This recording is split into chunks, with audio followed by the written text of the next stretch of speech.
27 de febrero de 1989. Ese acontecimiento estremeció la conciencia del país. Ya no daban para más.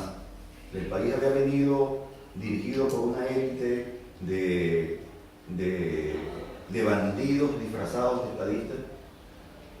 Un acto de corrupción se tapaba con otro. Los corruptos robaban hoy, se iban al exterior, 5 años, prescribían la causa y volvían como grandes señores del país. Nadie se responsabilizaba de nada en Venezuela, y un joven militar venezolano, frente a ese acontecimiento del 89, activa una fuerza creadora interior y despierta algo que siempre tuvo el ejército venezolano, que yo, por ejemplo, en lo particular, nunca lo llegué a ver, que era una corriente patriótica que se movía dentro de las Fuerzas Armadas venezolanas. Y esos jóvenes no pudieron, con la vergüenza de ver cómo un ejército había sido utilizado para masacrar al pueblo, y 5 años, 3 años después, hacen un intento de capturar a ese presidente y mostrárselo al país en un juicio público. Fue una insurrección militar, fue una rebelión militar de esos jóvenes patriotas que ya se negaban a levantar las armas contra el pueblo, que siempre se le ha dado la connotación del golpe para descalificar un comportamiento patriótico de hombres que venían formados bajo la doctrina de Bolívar en ese ejército y que venían siendo perseguidos en el interior del ejército.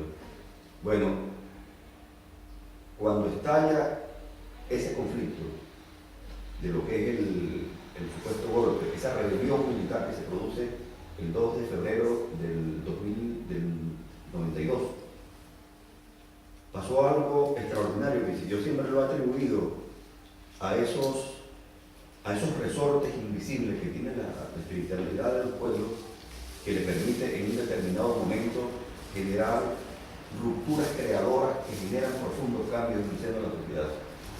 Y fue que ese joven se pone frente a las pantallas una vez detenido y le dice al pueblo venezolano: yo soy el responsable.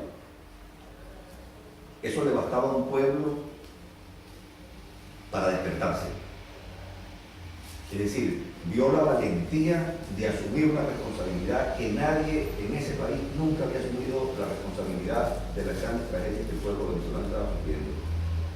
Y sin embargo, con tanta hidalguía se para y dice: yo soy el responsable, este país se tiene que enrumbar por mejores caminos, y hemos fracasado por ahora. Listo, ahí estaba, y ahí está la esencia de lo que es el despertar del pueblo venezolano y de asumir a ese individuo como un líder.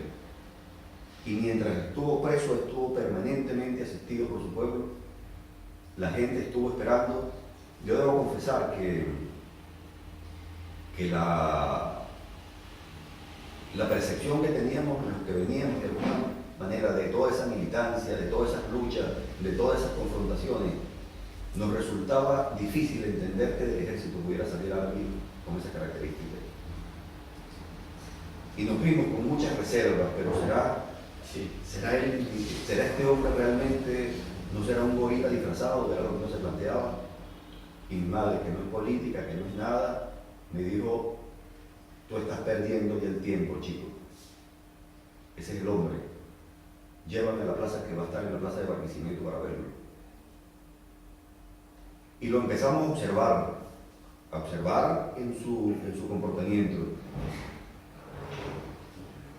Recorre el país una vez más, porque como militar está demostrado que es un hombre que conoce a ese pueblo de punta a punta. Lo recorre, llega a la conclusión de que tiene que lanzarse en el proceso electoral y se lanza con una promesa de un proceso constituyente. Y eso hizo que el pueblo venezolano, entonces, sin entender mucho que era un proceso constituyente, sabía que venía la posibilidad de la construcción de un sueño colectivo. Y se inicia una feroz campaña que no han dejado de hacerla y que a nosotros nos resulta ya de unos niveles de torpeza extraordinarios. se le acusa de ser financista de la FARC, se le acusa de estar vinculado a fuerzas criminales en el universo que van a apoderarse de Venezuela. Se le ha acusado de todo. Esa es una de las campañas más intensas en el eje del mal. Este dirigente, independientemente de todo ese poder mediático, gana las elecciones de una manera digna y de manera mayoritaria. Y el día en que está recibiendo su presidencia, jura y de una manera valiente dice: juro frente a esta moribunda.